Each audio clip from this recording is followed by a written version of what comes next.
जय श्री सीताराम दोस्तों, आज मैं आपको बताऊंगा ऐसी कुछ आदतें जो आपको धीरे धीरे कंगाल बना रही हैं।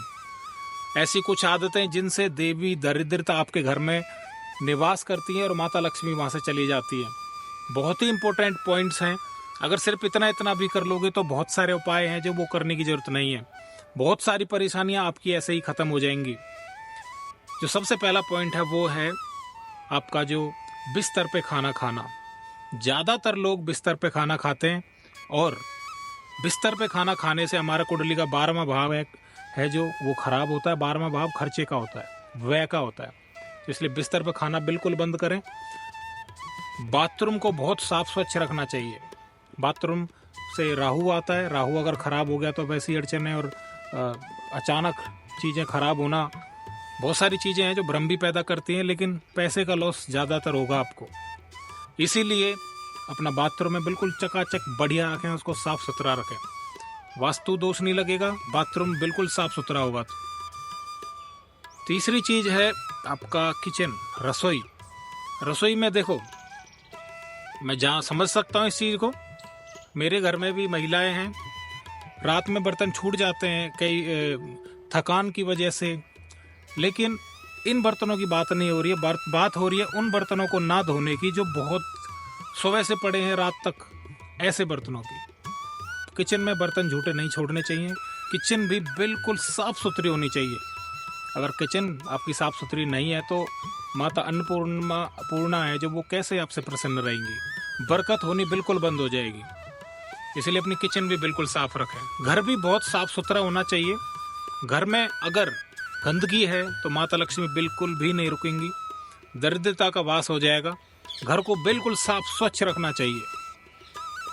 खासकर आपका दरवाजा वो बहुत साफ स्वच्छ होना चाहिए। और घर में आया जो अतिथि है, आज के समय पे क्या है कि अतिथि को बोझ समझने लगे हैं, लेकिन अतिथि घर में आ गया तो समझो आप बहुत ही ज़्यादा खुश नसीब हो और आप पर प्रभु की कृपा बनने लगी। अगर अतिथि आपके घर आना शुरू हो जाते हैं तो, आपके घर अतिथि ही नहीं आते हैं तो फिर कैसे? अतिथि देवो भव, सुना भी होगा आपने। तो अतिथि की बहुत ज़्यादा अच्छे से सेवा करो जितना आपसे हो सके। इससे घर में बरकत आती है, माता लक्ष्मी बहुत ज़्यादा प्रसन्न होती है। घर में आए कोई मांगने वाला आता है, जो कोई भी मांगने वाला आ जाए उसको जरूर कुछ ना कुछ दे के मांगने वालों को कभी भी उनको ऐसे धुतकारना फटकारना नहीं चाहिए। बहुत ही आदर सम्मान के साथ जो भी आपके पास है देने के लिए वो उनको दीजिए और उनको बहुत सम्मान से विदा कीजिए। कभी भी उनको इस तरह से मत देखो कि भाई तू तो साधु भी नहीं है, तू तो ये नहीं है, वो नहीं है। आप उसकी परीक्षा लेना शुरू कर दो। वो आपके दरवाजे पे आया है, आपका पहला कर्तव्य बनता है उसको, वो मांग रहा है, आप लायक हो देने के तो उसको दे दो, उसकी परीक्षा मत लो। इस पर कभी डिटेल में वीडियो बनाऊंगा। अगले जो पॉइंट है वो है, कुछ महिलाएं घर की दहलीज पर बैठ जाती हैं बातचीत करने के लिए, चाय कॉफी पीने के लिए। वो सबसे गलत है। दहलीज पर कभी भी नहीं बैठना चाहिए। रेलवे स्टेशन है यहाँ पे,